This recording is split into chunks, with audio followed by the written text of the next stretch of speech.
guys, this is Jason here from the Nathaniel School of Music.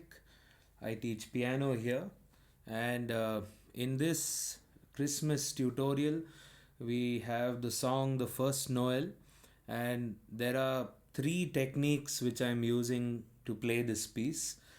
The first one is a very simple technique used by a lot of country musicians. Basically, you take any note which you want to stress on, and you tend to stress on a note usually at the first beat of the cycle or the bar. So whatever that first note is, you stress it in two ways. I would imagine you play the third of that note, usually the upper third. So in the first line of the song, it's so you go.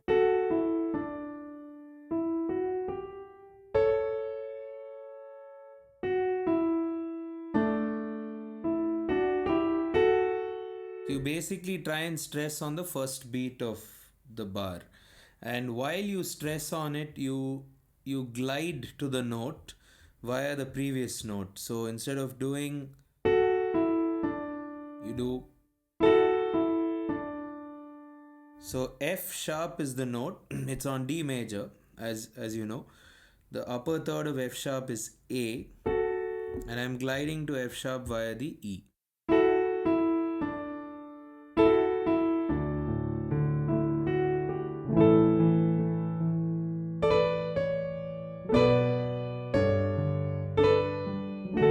You can pretty much do it for the entire song. I did it just where I thought it was needed. With some of these techniques and styles, you don't want to also overdo it. Else, the value of it is sort of lost. So that's the technique, and to make it a bit more cooler, what I've done is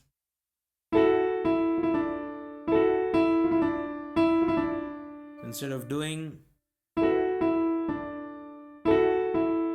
I did.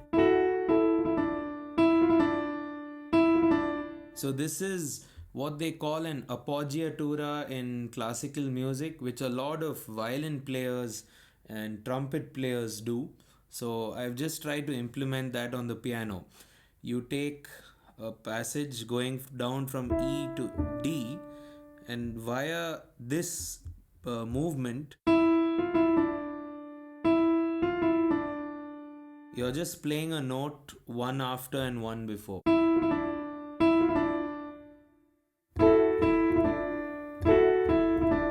Right?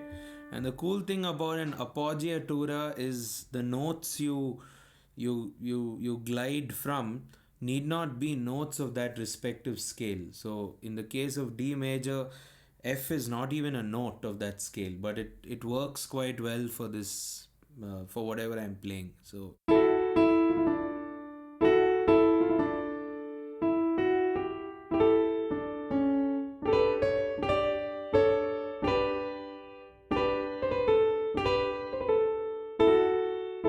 that sort of playing could work. The other technique which I'm implementing during the end of each phrase,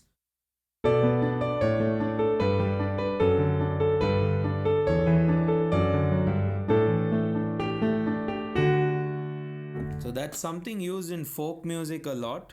Again, since melodies are a lot more catchier and simple, in the case of this song which I am telling you, the tune is just. So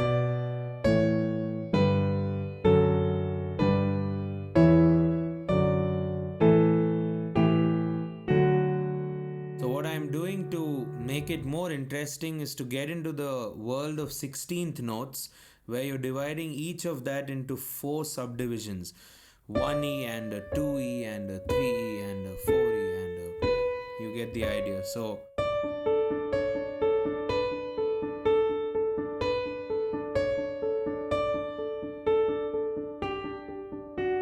with the left hand,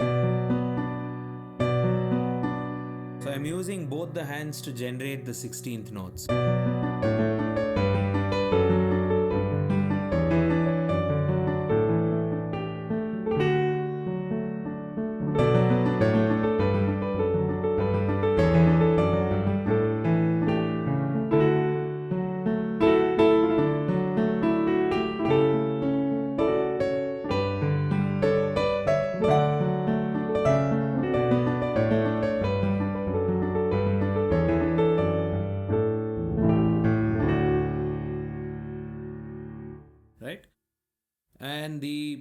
third technique which I'm using in this song is the concept of thirds, which I think is a very useful thing to do to spice up the melody, especially when it climbs from one point to the next.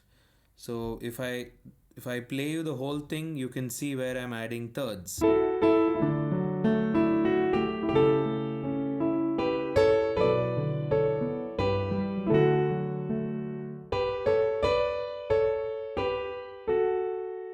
And in this case, whenever I add thirds, I try to add a third such that it's below the main melody line.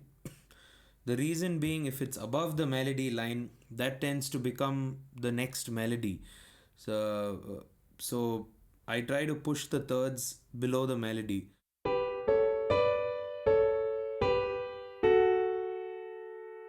So I'm just adding the thirds at that one point. So it's the country lick at the beginning, thirds.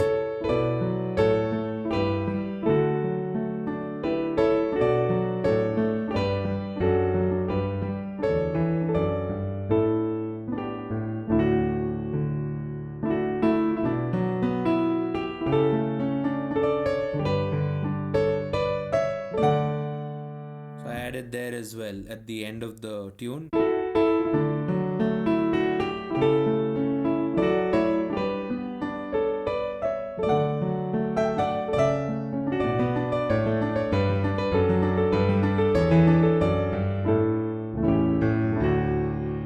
And I ended there with the 16th note pattern. So these are three techniques which should work. Again, to revise them, the first one was using a country technique which involves the thirds, glide to the third, which I combined with the appoggiatura.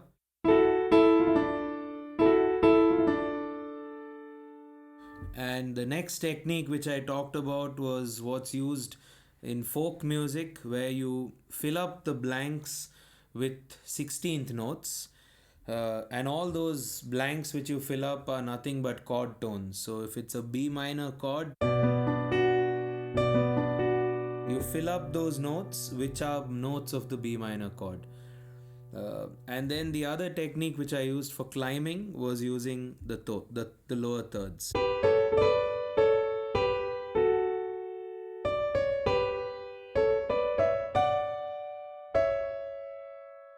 Right? So these are three techniques which should help you not only play the song in a more interesting way, but also use it for anything you're going to be doing in the future. Cheers.